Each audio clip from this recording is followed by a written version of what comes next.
tingin ko sanay na sila. Alam nila kung paano patakbuhin yung ganitong sistema. More specifically yung sa confidential funds. Sinadya man o hindi, alam nila yung gagawin nila. Yun lang ang aking opinion tungkol dito. May mastery na siguro.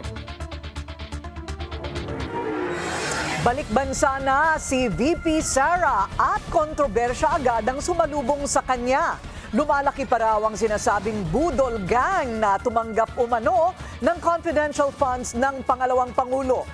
Matapos tulungan ng amang si FPRRD na paghandaan ang kaso sa ICC, impeachment naman ang aatupagin ni VP.